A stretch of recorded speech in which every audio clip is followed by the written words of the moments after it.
Hello everyone, it's Mooney. I'm going to be going over the Jad fight in the Fight Cave. This is the boss fight on the last level of the Fight Cave.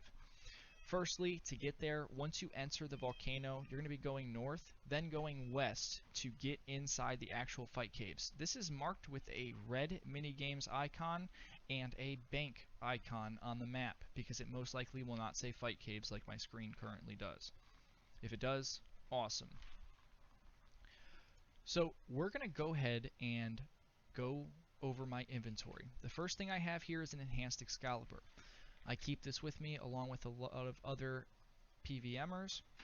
Basically, this thing will heal you for free every 5 minutes. It's a heal over time ability, so you use it when you start getting medium-ish and you'll stay high, or if you're one of those people that like to keep low health points for special abilities, wait until you get low, then use it when you're low, keep taking damage, stay low, don't have to worry about healing and going over your threshold or something like that. Super awesome item. The only issue is I recommend getting the Elite Seer's tasks done because it will further enhance the abilities of the sword. You only have to get tier 3 Seer's Village tasks done, however you get all 4 done and it makes it better.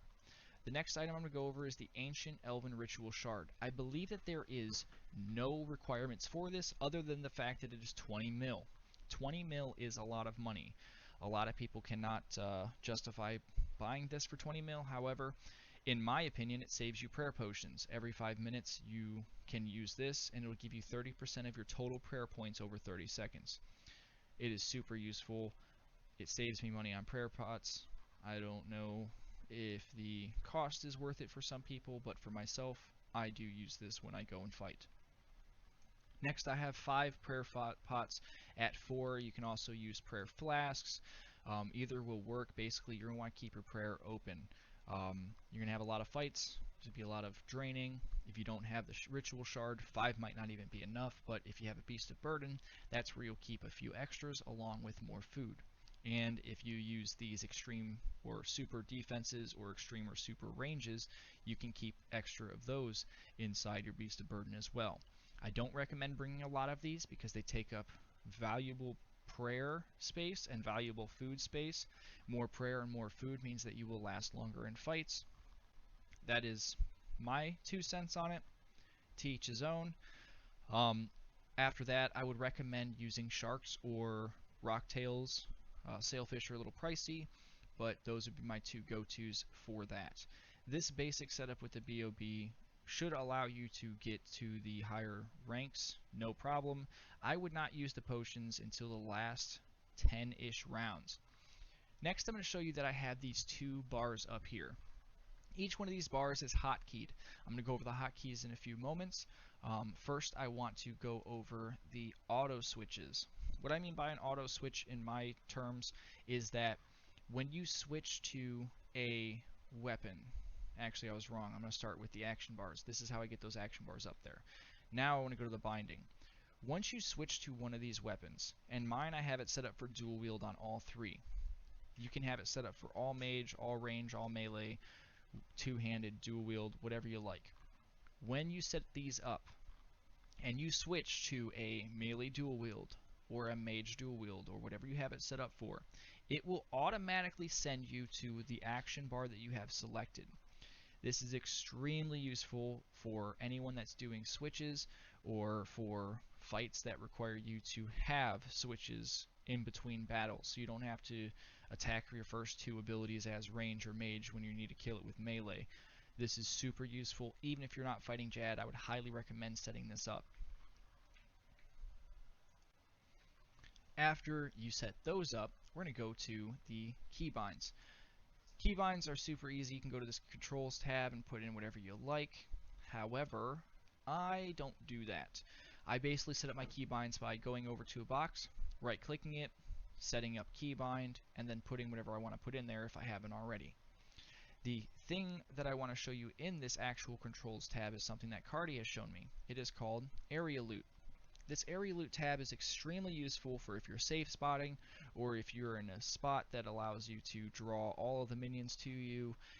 If you use this, you will not have to click on an item in RuneScape to pick it up if there is more than 1. There is a way to set it up for one, however, it makes it annoying when you're trying to grab things before other people and there's only one thing on the ground. So I only have the area loot on for more than one item. Super useful. You hit the button you have hotkeyed, inventory window pops up, hit space, everything in the area gets looted instantly. Outside of that, we're going to go ahead and jump into wave 62. Alright everyone, we're on wave 62. This is the wave right before Jad. What I'm going to do is after I kill this guy, I'm going to run down to the southwestern corner. Once you get to the southwestern corner, you're going to stand there until Jad walks all the way over to this pillar. You got to stand it almost exactly where I'm standing in order for the safe spot to work effectively. Basically, once he gets over to this pillar, you're going to want to remember to prayer swap. This is where the hotkeys came in earlier, and you have hopefully set up your prayer hotkeys. Basically, once he gets close enough, you're going to remember to prayer swap between mage and range. The first one he's going to do for me is going to be mage. He raises up on his hind legs, that's the mage attack. When he slams his 2 front fists down, that's the range attack. Remember to pray for these attacks or they will cut your health in half and then kill you if you haven't done it for the first time. So basically, once he gets down to half health, 4 of these little guys are going to spawn and start healing him.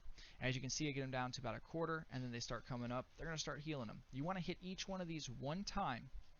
That way they aggro to you, and then you want to move away from Jad, because they will continue to heal him if they're close to him. The only time I would say it's okay to get close to Jad is whenever he's in the middle of an emote. Mainly the fire emote. If he is doing the ground slam for range, it is much harder to get close to him because it's way faster. That emote is so much faster. Once you get all 4 of these guys to aggro onto you, you just chunk him down until he is dead, and then it's over. You don't even have to kill those 4 little guys.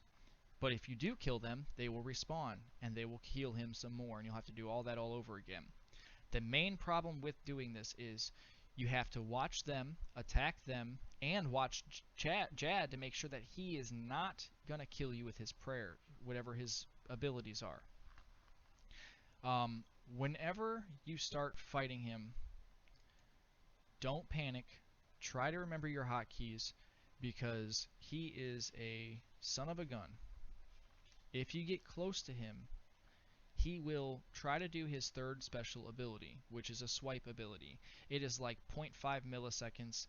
He swings his claw at you. You hardly ever even see it, and it might kill you if you're under 99 defense. If it doesn't kill you, you got to get out of there, heal, do whatever you need to do, because if you stand there, he'll swipe you a 2nd time and you will die. Be very careful from these attacks. If you are going to do melee, I highly suggest you only attack him when he's in an emote already. So stand away from him. When he brings up on his hind legs to do the fireball, you can hit him 2 times, then run away. If he does his ground slam for range, hit him 1 time and run away. If you do this, you can kill him. It'll take you some time, but you will definitely be able to kill him. I really hope this helps, guys. You guys be safe out there, and I'll talk to you again soon.